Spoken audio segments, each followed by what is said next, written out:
what's going on, y'all? T-Bob here. And Jake as well. And you're about to watch a little OTB LSU. We're going to give you all the latest, greatest between LSU football, baseball, women's basketball, softball, and everything in between. Bottom line, if you want to talk Tigers, keep it locked, subscribe, like it, and we hope you enjoy it. Obviously, the main news of today is Bryce Underwood, the number one player in the country, has officially flipped to Michigan ahead of signing day. This has been a thought that this was potentially going to happen for a long time now. Underwood, at least publicly on social media, had maintained his commitment to LSU. The bidding war continued to get driven up and up and up. The report broke last week that Michigan was up to $10.5 million. LSU apparently got up to $6 million. And even Underwood, again, Instagrammed out a picture of him at LSU.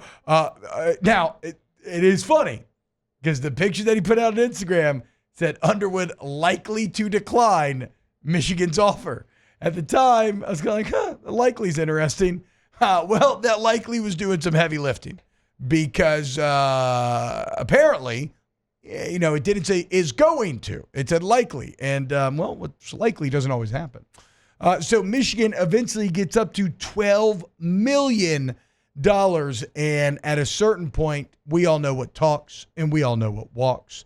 It's been around forever in human history. And, it's hard you can't blame the kid. And I want to be very clear about this in front. I have no problem with Bryce Underwood whatsoever. Who cares? You should never care about what a kid chooses to do for his school and his college or his money. Like, absolutely. Now, I want to have conversations about what it means for LSU and all that. But, I don't think it's hard to understand what most of us would do if we were offered $12 million versus $6 million. It's the Godfather offer.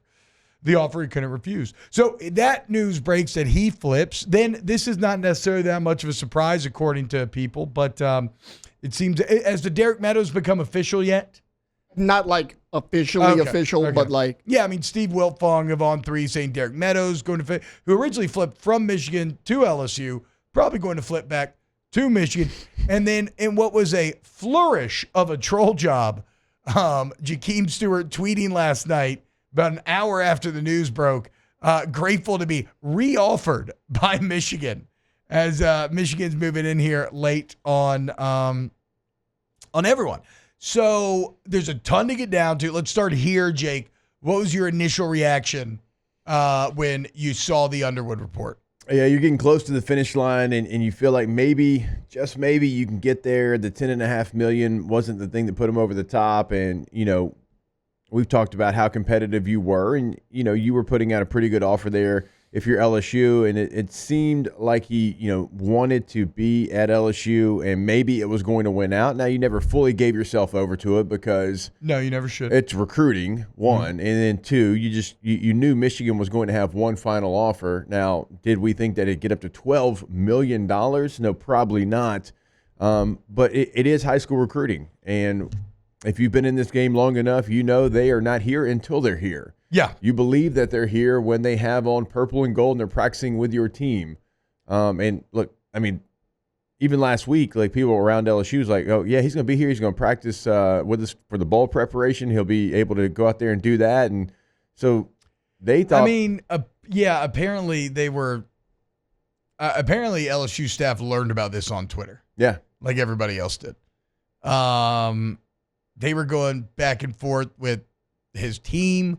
Getting down to the granular level of number of posts he needs to do and whatnot to fulfill his contracts. And then this news came out of nowhere. So yeah, to your point, Jake, they were sideswept. So, and the thing on a recruit like this is, sure, you lose that talent, but also what you've put into this player, you weren't putting into other players since January of last year. Mm-hmm. And even though he's been committed because of who he is, what position he plays, you've still recruited him like he was uncommitted. Yeah. You put those time, those resources into this player, and it's like when you do that, other players obviously aren't going to be recruited by you like they normally would be because of the time and effort you put into this player, the resources you put into this player. And then when you get left like this, like I always say, lonely on the dance floor, it's like, okay, you've got less than 2 weeks. What now? Because you don't really have a backup plan at that position, and it's a position that I think we both agree, no matter what, you got to get at least one every single year. Yeah. I mean, I think too, like maybe the economics professors can help me out here, but I believe what you're describing in terms of, all the time you spent there is now you're not spending. I think that's the additional opportunity cost that happens when you lose a major recruit like this. I mean, at this point, Jake, look, I mean, you look, the plan was always for Nuss to come back next year. Now you really have to try to make that happen. There is a name out there that's interesting. Taylor put it here in the document. Carter Smith. It's a top 100 player, quarterback. He was committed to Michigan, decommitted a few weeks ago. So, little home and home, little trade here maybe. Bad value for us, but still, maybe you pursue that. He's from Florida. I thought to be going to Wisconsin. So, like, to Taylor's point, I think you can maybe do some speed recruiting there. Phil Longo got fired. They don't really have an identity offensively. Wisconsin's struggling. I just also, but again, I think it's just kind of I think you could almost just go a body, right? Like the plan for now, you add to the room because you need a player in that position, add a room. So if you have a guy that you feel like maybe has potential, like I don't think that you have to be married to getting some huge name in this class. I think you try everything you can to bring Nuss back, and then the next year. You really explore the transfer market. You got Elijah Haven on the horizon. All those resources now start to get transferred into trying to keep the hometown kid home instead of poaching somebody else's hometown kid. I will say this to your point about high school recruiting. I mean, we just talked about it, like I think a couple of days ago, where I was like, look, with recruiting, you want to always expect the worst and really shield yourself in pessimism. But I'd be lying if I finally didn't start to accept that he was actually going to come here after the $10.5 million saga.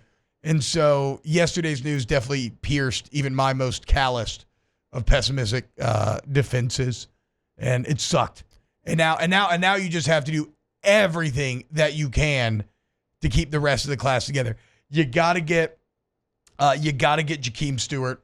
All that money that was going to Underwood, you can now put into Stewart. You've got $6 million Phillips to spread around. Yeah, into if the donors are still willing to earmark it for these other guys.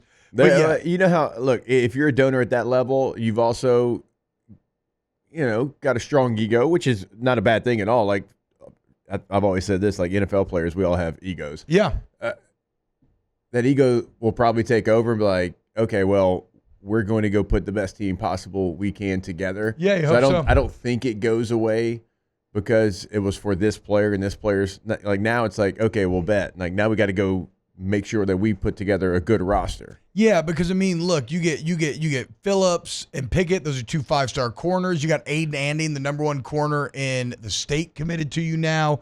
Jakeem Stewart, just the giant 5-star D lineman that was number 1 player in the country for next year that reclassified. If you get those guys and the rest of this, it's all good. You can still hold this thing together. But, again, I'm going to be personally shielding myself in pessimism and expecting all of those guys to leave. Yeah. And then just be pleasantly surprised if they end up staying. Wow, Jake, what incredible takes. I mean, those guys, they're just the best. I think so. And if you think so, again, hit the like button, subscribe, ring the bell so you get notifications when we post every single day here on OTB LSU.